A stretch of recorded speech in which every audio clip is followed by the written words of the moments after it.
life. Really cool. Okay. Oh, Okay, sorry. Okay. That was me. Wow. It's got a full.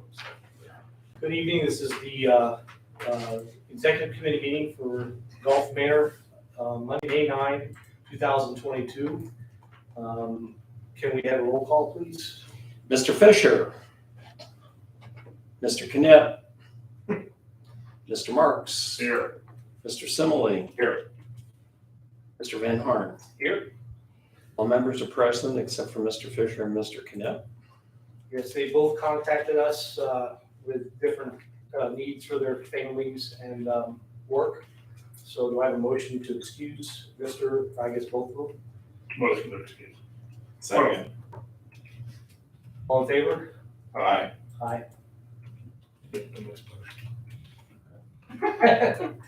Motion to adjourn. Okay, I trust everybody's had a chance to review the agenda. I've reviewed it with Ron, I don't see any changes to suggest, so I have a motion to accept the agenda. Motion to accept the agenda. Second. All in favor, say aye. Aye. Aye. We have nobody registered to speak tonight, so I trust everybody's reviewed the minutes. Is there any changes that are not known? I'll make a motion Wow. to accept the minutes then. Who seconded? He made the motion. I made the motion. I'll second. Got All it. in favor, say aye. Aye. Okay, new business. Tonight we have a guest, Mr. Josh Thomas from External Communications and Lock Safety. And it's going to be zooming into discussing the license plate reader technology for the village of Gulf Manor and the police department. And Mr. Van Harn, it looks like Chief Campbell is on the line with us. Oh, okay. Chief, can you hear us? I can, I'm here. Perfect, okay. Mr. Thomas, the floor is yours. Before we start with him, can I have a little background about, is there a request for this, or do we have funding, or? So license plate readers are an additional tool for our police department. Understand. That is becoming something that's widely used across the nation and especially here in Hamilton County now.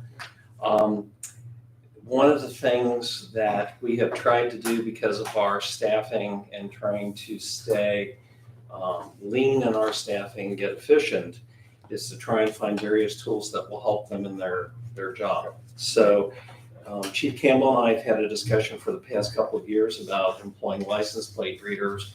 The technology has become more affordable, and this is a technology that reads license plates as they come into the village, and then notifies our police department of people that we may have an interest in knowing that are here.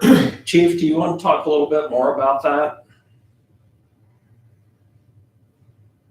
Yeah, so there is a hot list that's populated within the system that includes information such as warrants, missing children, missing persons, stolen vehicles, stolen plates, sex offenders. There's a lot of different entries, terrorist watch list, and if a vehicle tied to an individual is on one of those lists, or the vehicle itself is on one of those lists, the police department is notified. We get an image of the car as it passed the camera.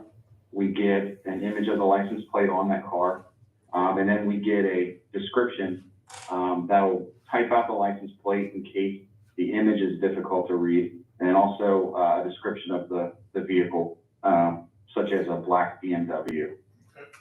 Then once the officers receive that information, they verify it in their computers in their car and attempt to locate that vehicle. Okay. Can I ask just a quick question? Do you know what the device is that was recently installed in Fairhurst and Lissanville? It's a curious camera looking thing. That is a black, that's one of our cameras.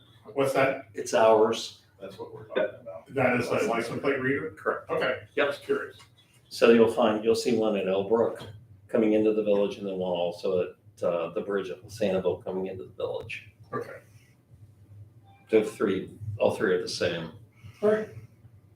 I thought that maybe what it was. Okay. I'm good. So Josh, you want to go ahead and, Yeah, I appreciate everyone giving me the time. I'm gonna just do this very quickly. I've got like a 10-minute presentation just to flip through and show you exactly how the devices work. And then I'm here to just answer any questions that you may have additionally to that. Mr. Hurth, am I able to share my screen? It's saying that I'm not able to through the Zoom. I can do that. I just need to press a button here. I'm gonna make you the host, so you'll need to toss it back to me. That's fine. And you should have it. Awesome. Thank you. Can you all see my screen? Yes. Yes. Great. So our mission as a company at Flock Safety is to eliminate crime. We don't parse words with that, right? It's audacious to say those words, but we do believe it is possible when we work together with elected officials, local law enforcement, the residents, which we're all tasked to serve. When we all work together, we are able to make a big impact on crime. And so we're seeing this happen all over the country. But the reason you back up and you ask a question of like, well, why this technology? I think that was one of the opening questions here. Because everyone wants these things, right? The basic need to feel safe and objectivity in policing, right? We know the social backdrop that's happened in America, especially in the last couple of years. And more, there's a call for greater objectivity as opposed to subjectivity. Give me the facts, right? The proliferation of body cameras and providing more information to people there. Also, removing human biases and focusing on just the facts and the details of a situation. And I think one of the questions also was there about like, well, are we asking for a budget or what are we doing? And at Flock, we try to make this technology significantly cheaper to make an efficient use of the tax dollars. And here's the reality. Crime is really, really hard to solve. You can talk to the chief of police about this, but the majority of property crimes in America, they just go unsolved. 15% clearance rate means if you're the victim of crime or somebody in your community is, 8 times out of 10, that person is going to get away. The suspect is going to get away. It's just super, super hard to solve property crimes. Things like someone stealing a package off your doorstep, breaking into your car. And unfortunately, violent crime rates nationally, there's only a 50% clearance rate. So what does this mean? It means that crime is incredibly difficult to solve. And we believe that with the right tools and technology given to our hardworking officers, it shouldn't be that hard. And here's why. Take a backdrop of the current, snapshot of America. Nationwide staffing shortages. What can you do about crime? You can hire a bunch more officers. That becomes really tax dollar inefficient. It's really hard to not only find good officers, but to actually recruit, train, hire them, keep them there. It's just a really tall task to ask of people. And we know that violent crime has been on the rise. For the first time in literally decades, the last 2 years, we've seen a spike in violent crime like we haven't seen before in America in many, many years. And like I said before, just the backdrop, we all know what's happening. There's a bigger call for trust and objective policing. So we think technology can help fill that gap, right? That's kind of why we are here having this conversation. Technology actually can multiply the effectiveness and efficiency of existing officers who are there on the force already in Gulf Manor, and help capture and distribute the objective evidence, which I'll explain that in just a second. And we like to do things like this, right? Very few companies will engage city councils, members of the community, host town halls. We want to do all of that. We want to be as transparent as possible with all of this and let everybody know exactly what we're doing and how it will help stop crime while at the same time increasing things like protections of our privacy, civil liberties. We've got a lot of ways that we've thought through how we can do that in a way that also increases public safety. So you were asking before, what was that thing that was installed on that street corner? Well, this is a picture of the device. This is, it's about the size of a football. It's usually hung on a 10 to 14 foot pole. So it's aimed down the street and it takes a picture of the back of a car. So this is a real picture from one of our devices, and you can see it zeroes in on the back of the car and the license plate. And the type of data it collects is the plate, the state of the plate, which is really important because in Ohio, you could have the same characters, ABC 123, as you could right next door in another state. And so it's important to identify the state of the vehicle. The timestamp when it passed by the car, the make, the color, the body style, There's a lot of unique details about that car we can get. Now, this is indiscriminate evidence. When there is a crime, and I'm sure that the chief will be able to touch on that, or Mr. Hurd might be able to touch on some of those that just occurred here in the last week that you're able to provide the evidence to solve. This collects that evidence. It's indiscriminate. It doesn't target any specific group or people. It's just taking pictures from the back of cars. Again, it is not collecting pictures of people. It is not using facial recognition. It is not used for traffic enforcement. These are not red light cameras or speed cameras. These are to be used as evidence in the event of a crime. So how does it actually work to help with crime? Most people don't know this, but the majority of crime actually happens with a car. So the International Association of Chiefs of Police did a study, and they saw that about 70% of all crime involves a vehicle. People drive in, commit crime, drive out. Not usually the residents of the community, but it's transient in nature. And so, as the chief touched on earlier, from a proactive approach, we connect to the FBI's list of wanted and stolen vehicles. So if there's a stolen car that drives into Golf Manor, your police, your officers will know about it instantly, and then go intercept that car and stop them from committing other crimes. Moreover, on the investigative side, think about what we all have as residents in communities, right? Maybe you have an outdoor camera in your house or doorbell cameras. If there's a crime that occurs and you've got a crystal clear image of that person's face, if it's a transient and you don't know that person and the police don't know that person, it's very difficult to do much with even a picture of that person. But a car gives law enforcement a license plate, not in our system, but you can find the registration details, and the police at least get a lead. From that lead, they can go out and investigate additional pieces of information to help solve that crime. And there's been a lot of primary research that shows that the more you publicize that cameras are present, don't commit crime here, you actually do see crime rates start to drop. So from both a proactive side and an investigative side, and as a deterrent, which is the ultimate goal here, deterring crime from Golf Manor. This is how the technology actually works to help solve crime. I've got a couple more things here, but let me pause for just a quick second to ask, any questions about that, what the technology is, or just kind of fundamentally how it works? Yeah, I have a couple just quick thoughts. Yeah, sure. What is there a so-called failure rate, that where it doesn't catch it for different reasons? And then also, what about cars that, it's really strange since this has been in my head. I've actually noticed Sure. cars that either don't have plates or they're put in the windows in a very weird, Yep. manner, things like that. So. Yep. So let's talk about the accuracy question on the front end of this. We've done side-by-side tests with all the other manufacturers of this exact technology, and I'm happy to send along those reports. But we have been proven to be 30% more accurate than the legacy providers of this exact technology. And the reason is because we use modern components. We actually built our first devices off of an Android cell phone. So our company's been around for 5 years. We have since launched now in over 2,000 different cities. And we work with over 1,000 police departments. We also work, as you can kind of do the math on that, 1,000 police departments with 2,000 cities, because we actually work with HOAs and businesses as well. And so we are contracted by lots of private entities as well as law enforcement. And yes, our devices have been proven to be 30% more accurate than any sort of that legacy stuff. In regards to your second question about missing plates, covered plates, temporary plates, plates in the back of a window, this is why we take a picture of the back of the car. Those legacy technology providers, they use only what's called infrared technology, IR. And so they are looking at the reflection of the license plate. So if you cover that with a plastic cover, or you put on a temporary paper plate, or you move it to the back of the window, it actually won't pick up the reflection from the IR. Now our devices do use IR, but they also take a picture of the entire back of the car. And that's by design, because we use machine learning on our devices, and that's how we can recognize the vehicle make, type, the body style, the color, all those other kind of unique features. In real time, the machine learning on the device recognizes what it sees in the frame and puts that back to the chief of police and all the officers there to be able to literally search that like an Amazon search. And the reason is that if an eyewitness, right, we're not trained law enforcement.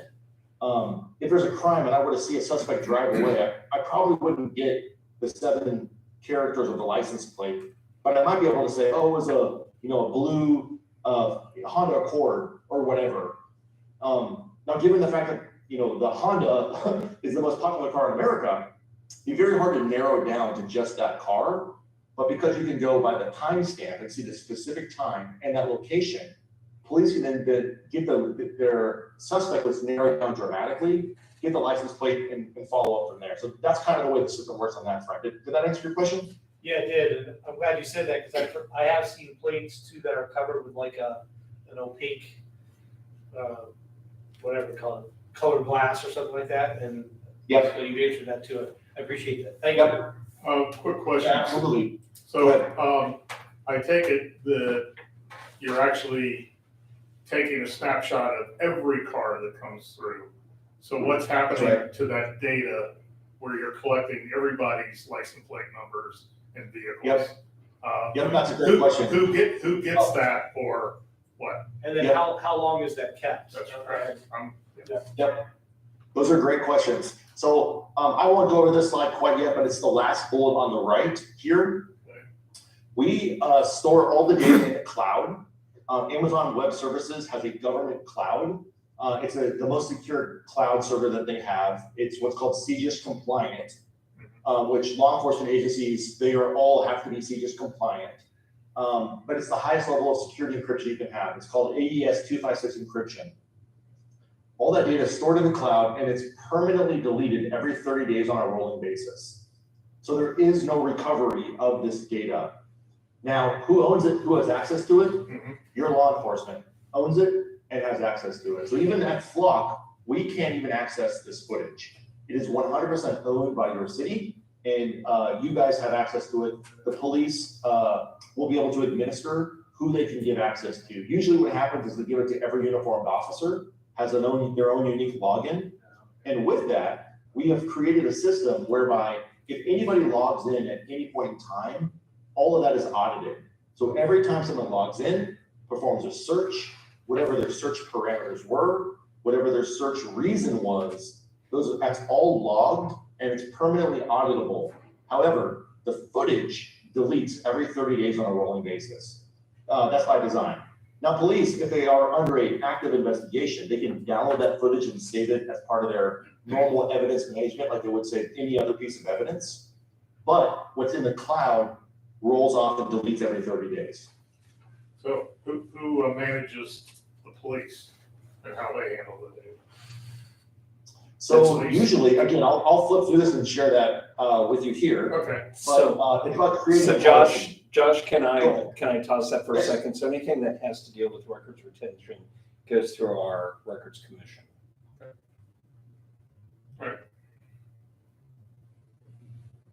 Cool. So by design, we thought of all these questions before we actually delivered this technology, which was, what are the implications for privacy? Like, how do we think through that? Who has access to the footage? What can they do with it? How long should it exist? And so that's literally what I wanted to talk through today. So I'm glad you asked those questions, which is, again, the footage is owned by your agency, 30-day retention by design. One thing that people raise a lot of times is, well, could this potentially cause, more policing in areas where there are historically disadvantaged communities? And the reality is no. What we have seen is the exact opposite of that to be true, because again, a patrol officer, without technology, they are having to run each plate that drives by very quickly, call the dispatch and run it, see is it stolen, or this allows them to now have the objective details that says this car that just drove by is stolen. Go stop that specific car from committing other offenses. And again, on the right side, it's a little bit more about the thing we touched on before, which is how is it stored? You don't have a search reason. It's not facial recognition. It's not traffic enforcement.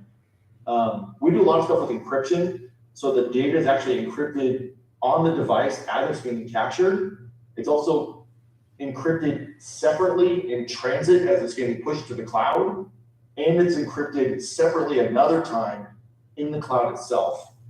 And again, that's all by design to avoid risk of this data. The last thing I want to touch on here is it is not tied to any sort of personally identifiable information. So what is actually captured in Flock are pictures of cars and license plates. It is not connected to who is the registered owner. We don't know who the occupants of the vehicle are. And again, that's all by design to just ensure that we are providing technology for law enforcement to do their job more efficiently, but we are not going to be collecting data that we don't need to have.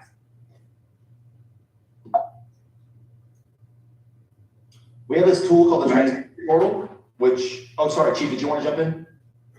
Yeah, I think that's Lou right here. Those are your questions. And I just want to touch on that.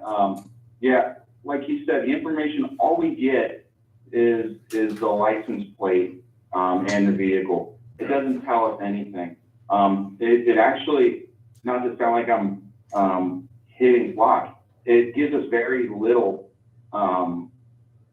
detailed data. What we would do if we were searching to solve a crime and we knew there was a blue pickup truck, we would search and find pictures of the blue pickup trucks to see if they look like the vehicle that was involved in the crime. And then we would use the systems that we've had access to for decades to get information tied to that license plate, to investigate further. So nobody likes to be on camera, be it in an elevator or in a lobby or a store, but they're everywhere. We pass them on police cars every day. Gulf Manor doesn't have them on police cars, but a lot of agencies in Hamilton County do. And those give you more information. This just gives us the image of the vehicle and the plate that we can try to use. We've had a lot of success with them already.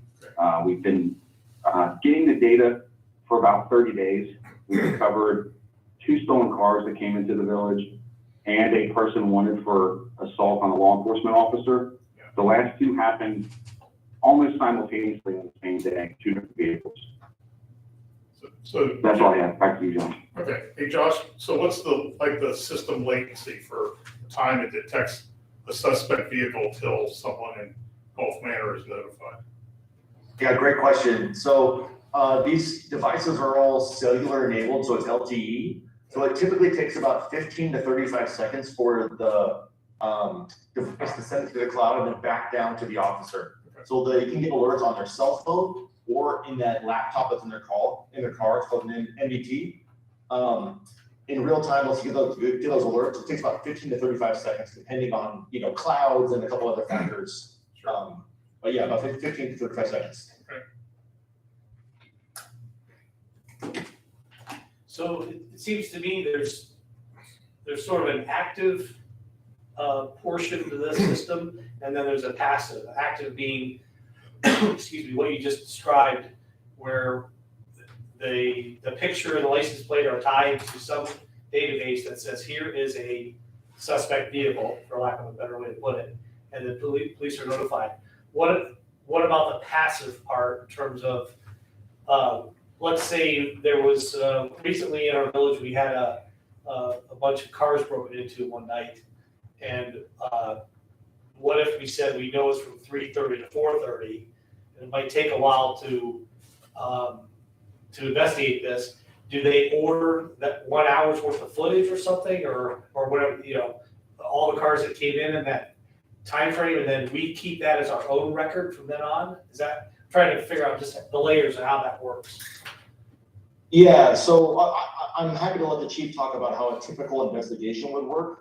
And we could potentially juxtapose that with this. But the way we view this is kind of what you described, which is if some sort of an incident occurred, car break-ins, whatever details that an investigator can get from eyewitnesses or other surrounding CCTV camera or any other piece of information they can gather, if they can find out that there was a car that was involved, which again, most crime does involve a vehicle, if they can find that car description, they can go into the system and search during the time frame of the incident, right? Rewind maybe 10 hours beforehand to see, did that car enter into Gulf Manor during this time period? You can go out, beyond it a few hours past the incident to see, did that car leave Gulf Manor? You can actually go into our system and you can just perform that search, like I said earlier, like an Amazon search. An eyewitness said it was a yellow Jeep with a roof rack. You can type into our system, yellow Jeep roof rack, and find a car that fits that description, and then narrow down your suspects. Basically just giving law enforcement those investigative leads. So that's exactly how it would work. If there was part of an active investigation, they could then, yes, download that footage and keep it as part of the investigation indefinitely until that case was closed. Yeah, exactly. I look at it, it's very similar to, there's so many calls that says, yes, somebody was just pulling on my car doors and they ran, and then we get there and the neighbor's like, yeah, I had something in my car stolen. I live next door. Typically what we do is we get a description of that person. Then we would, check the area, see who has cameras on their houses. Try to look for, ask them, can you look at footage between 2 and 3 o'clock and see, if you can see anybody walking or see anybody getting out of a vehicle. And we have to go find that. What this system does is this system captures that. So instead of us going door to door, we can log in and try to find it. But it's also active. It also tells us, hey, this wanted person just entered your village. Be on the lookout for them.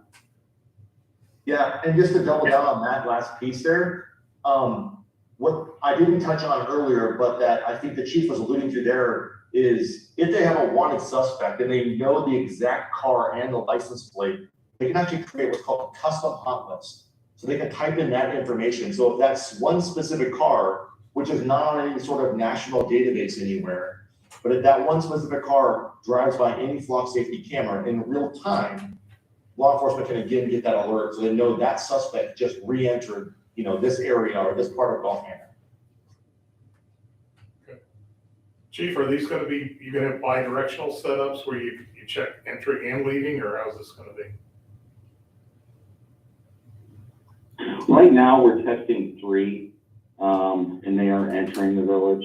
Okay. Things coming into the village. What I found, cameras are great, but we found incidents, a thorn in Ron's side is people dumping on Stover. We actually have basically a type of camera down there that can capture the image, and we've seen images of people dumping, but they're not clear enough to give us any information. It can't reach the plates. It doesn't do us much good other than giving us an idea of the time. It doesn't happen frequently enough for there to be a pattern.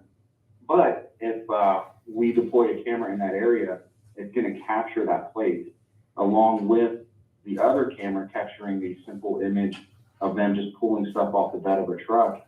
We tie those together, make sure it's the same vehicle, and we have our suspect.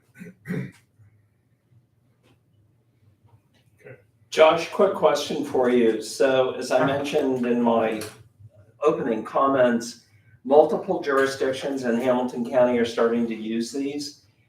Do these jurisdictions connect to each other?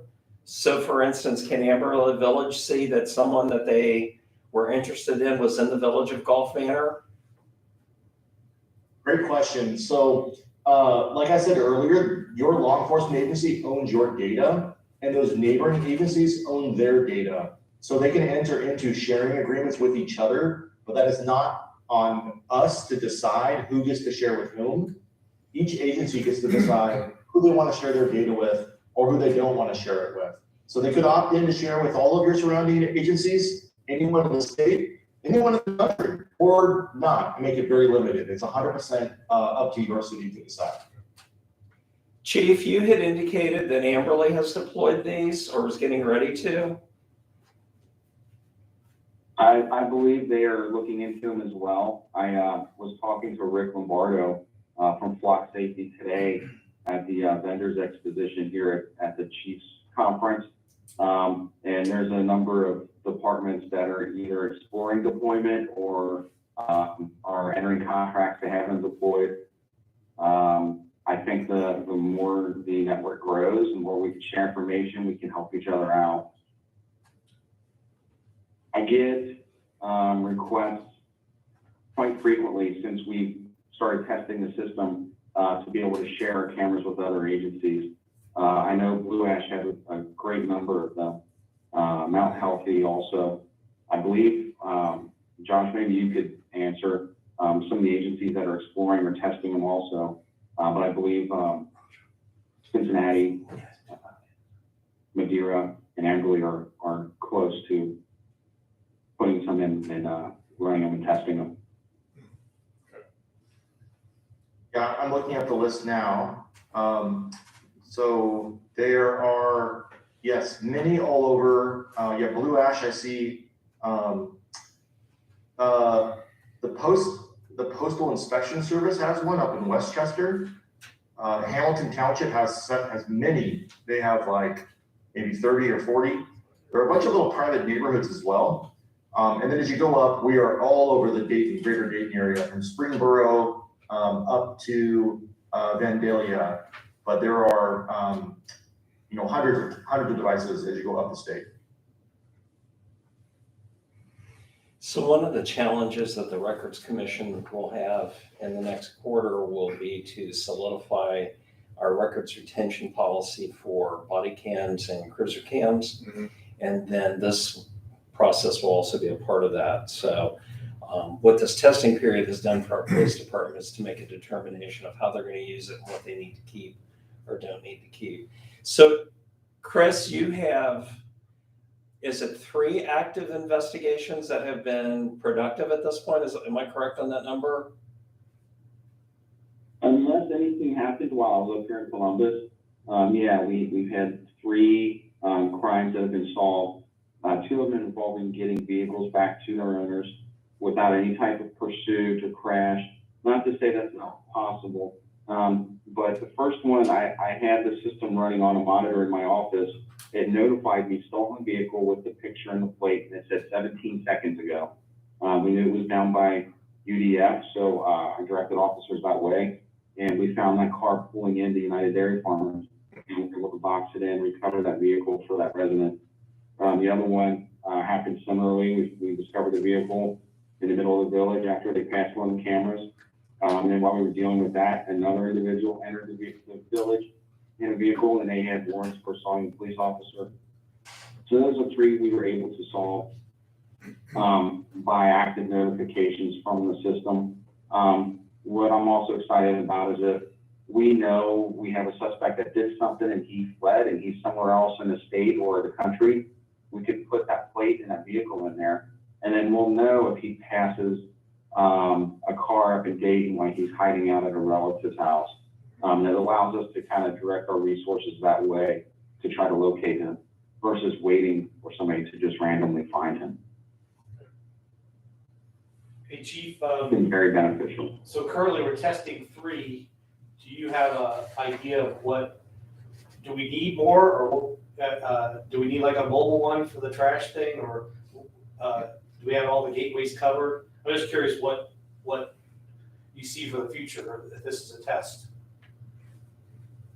Well, I mean, it's already going very well. I think there's a time where you reach a balance of oversaturation. I don't think we're there yet. I'd like to see a few more deployed. There's also, private-public partnerships that could be explored. An example I would give you would be Ridge Acres Condo Association. They've mentioned that they think people are dropping harmful debris in the area. One of those cameras would benefit their condo association to keep track of people that are up there doing bad things, instead of just finding the aftermath of whatever's occurring. They will at least have something they can provide to us to look at. But in the future, I could see a few more being deployed. I would consult with this body, council, Ron, and also Flock Safety to see what would make the most sense. So the initial thought was to cover the 3 major gateways, which is where most of the traffic comes and goes from the village. The conundrum that we have is all of the side streets that dump out on Langdon Farm. And what first came to my mind was the mysterious nails in Langdon Farm. If something like this could be helpful with that. Again, it's not our jurisdiction, but then when I think about things like the dumping that we are dealing with at Stover all the time, that would be really helpful. I would hope once we get through development issues down there, that the dumping issue is not going to be an issue going forward. Then we would have that extra camera to deploy other places. Yeah, right now the cameras are stationary cameras. Yeah. But there's an option. We have the option to get a mobile one. 1 or 2. Much like the Yeah. speed sensors. You can mount them temporarily somewhere. Yeah. Is that correct? Because it's just cell data. So in a portable one, we could move anywhere we wanted to in the village. Yeah. Now, I don't know that it makes sense to by, what do we have, 6 streets that dump out on Langdon Farm? Do we want to add 6 additional cameras? I don't think so. Yeah. Chris, I don't think, I guess the word would get out there that we have cameras and people would exit through that end of the village. Well, Did I dream you know, that? we talked about the ability to share information. You know, where we could benefit is maybe we don't have the resources, or we don't want to oversaturate hitting in and out on every street that exits the village. But let's say, for example, Cincinnati has 2 on Langdon Farm. Then by sharing access with them and then with us, we basically form a perimeter where we would know, you know, when problems are coming our way. That's what I'm excited to watch is the amount of agencies that are coming on board with this, because the information is not siloed. If we need to share with one another, we do. Any other questions? I have one last question. The mayor. Oh, I'm sorry. Go ahead with yours. Sorry. Is there, I want to tag on what Mr. Marks brought up a little earlier.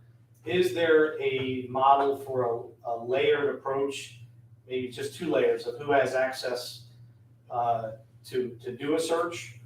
And then, so like maybe, I'm just saying, maybe there's certain things that the chief has to give approval for, whatever that might be. I don't know.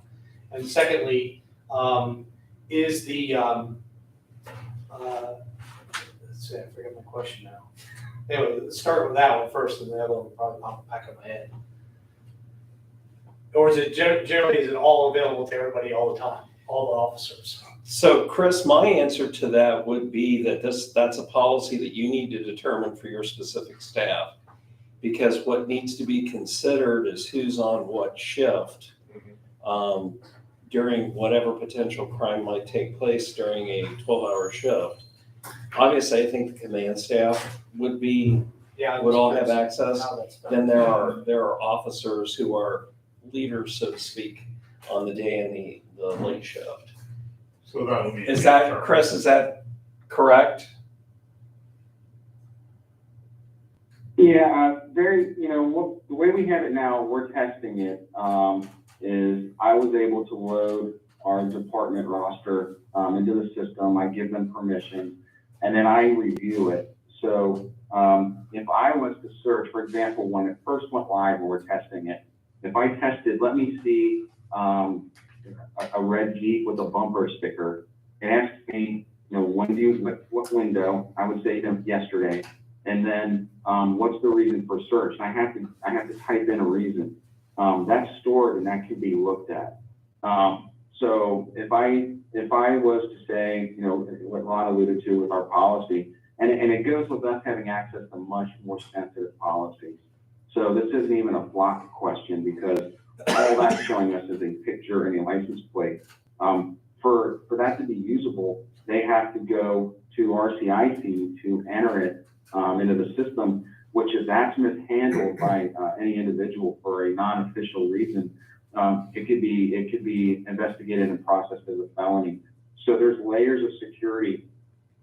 One, the policy of how flock is used in access, and then the more strict and more serious is when you're entering the plates or personal information of anybody. That is very strict.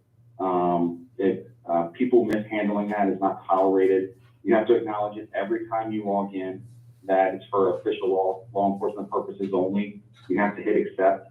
That's audible forever. If they think there's an officer that's abusing the system, they can look at everything that's been ran, see that, and act accordingly.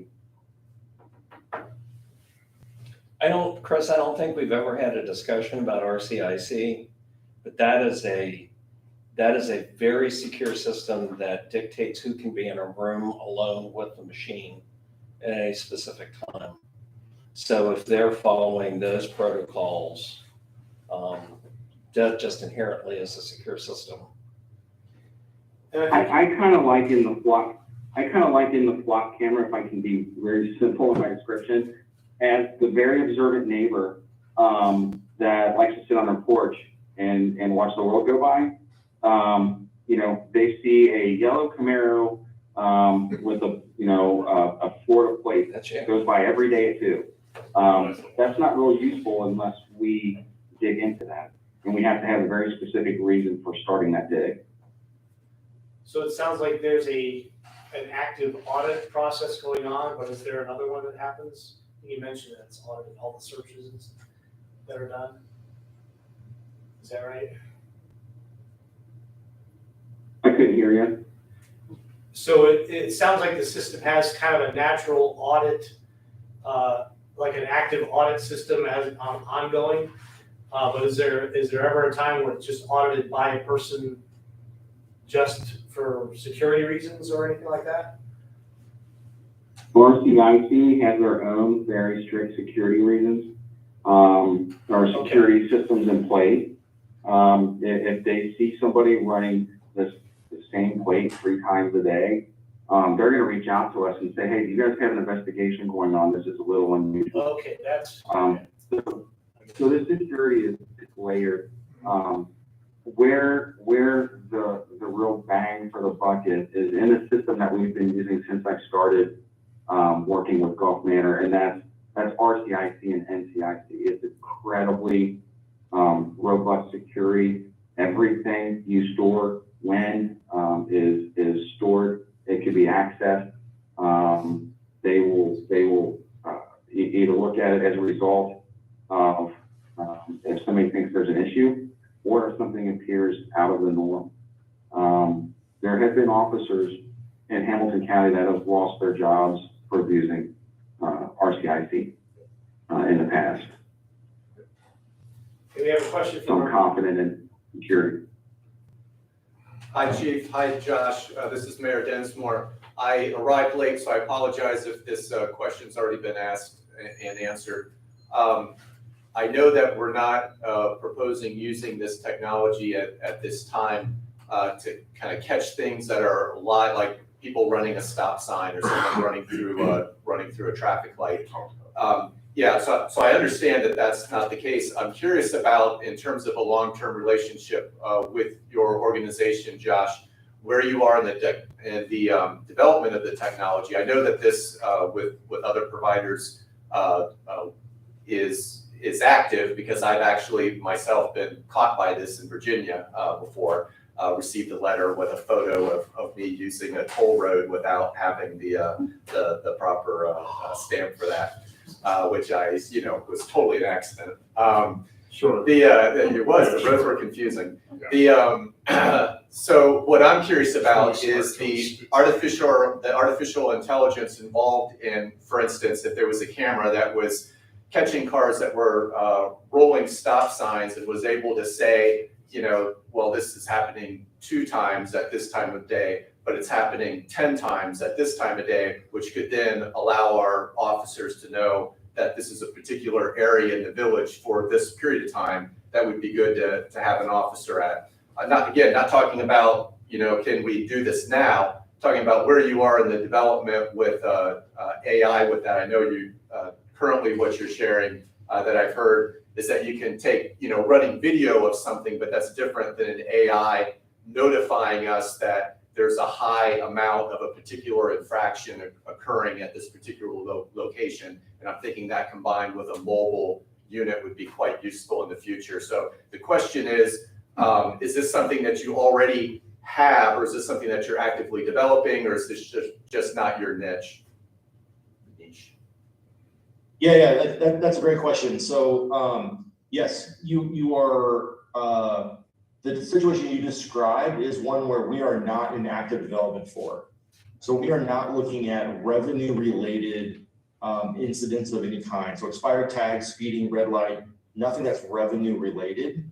What we are looking at is anything that is actual criminal.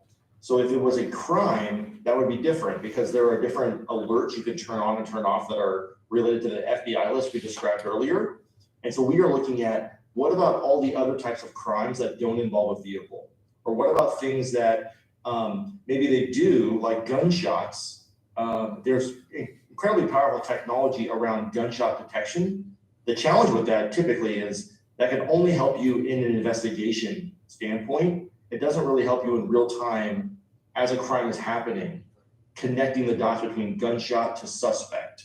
And so we are very interested in those types of situations, or in what we have called our command situations. So the example we like to use is a sporting event, right? You go to a Bengals game, all of a sudden you get an influx of 200,000 people into this area that are in and out in 5 hours.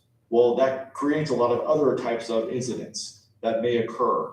And so we are interested in looking at those types of situations, which is all criminal, not at any sort of revenue related thing. So I hope that answers your question. It does, thank you.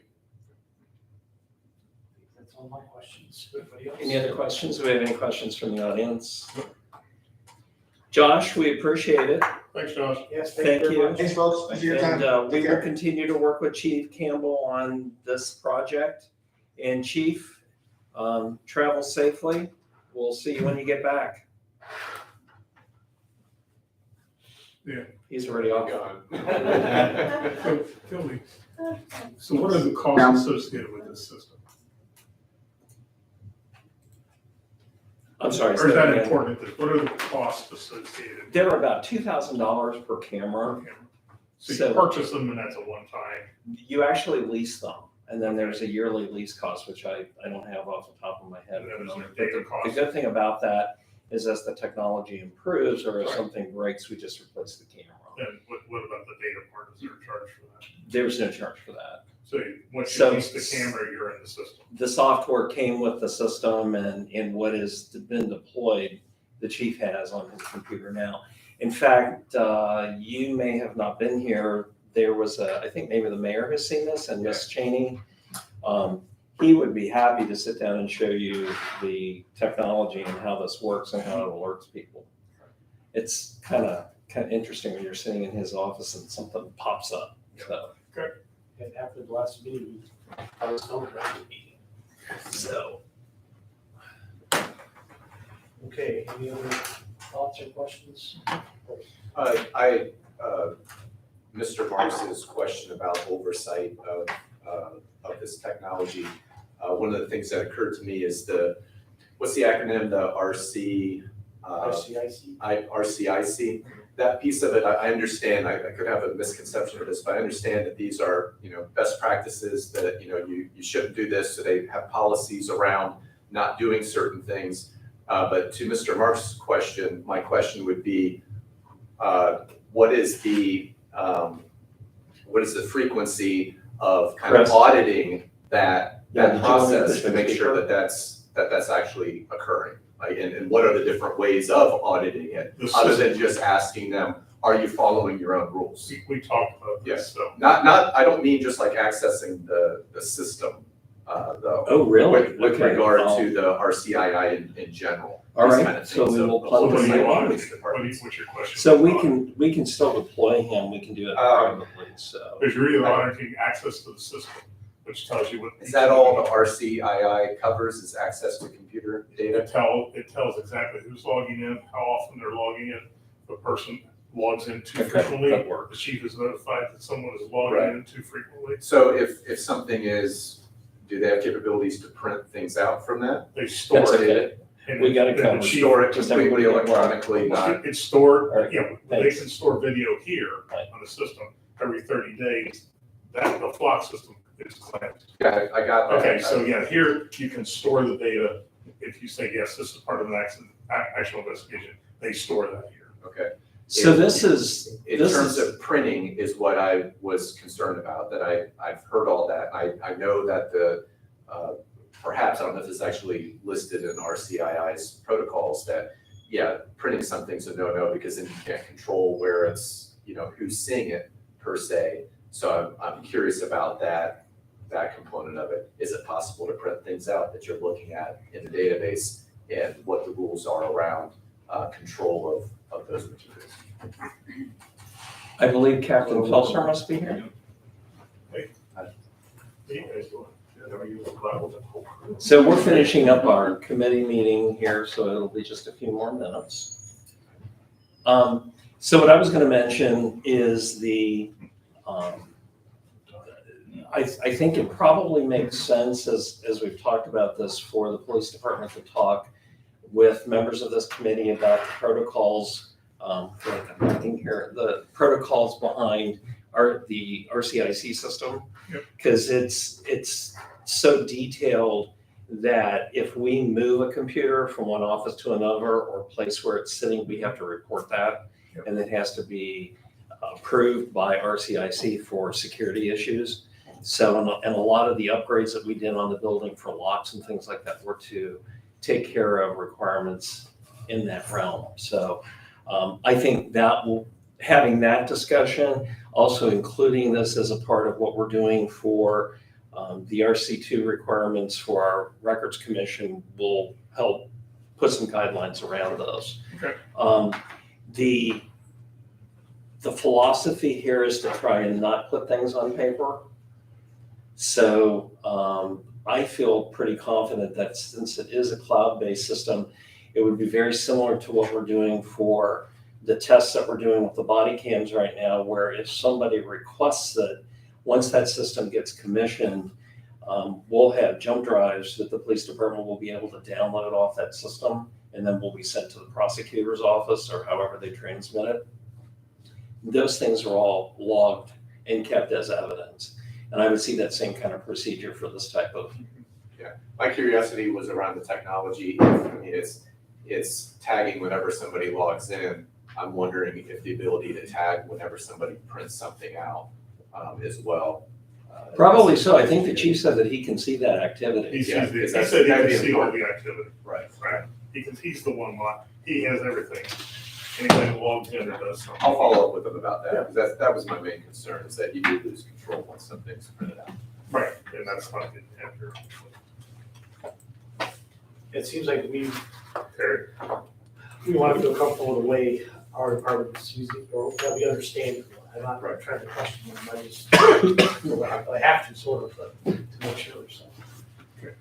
Okay, I think, did you cover the audit in a couple of minutes? Yeah, in fact, I'll go into more detail in the main council meeting of what I wanted to make this department aware of, because safety and compliance is a part of this committee.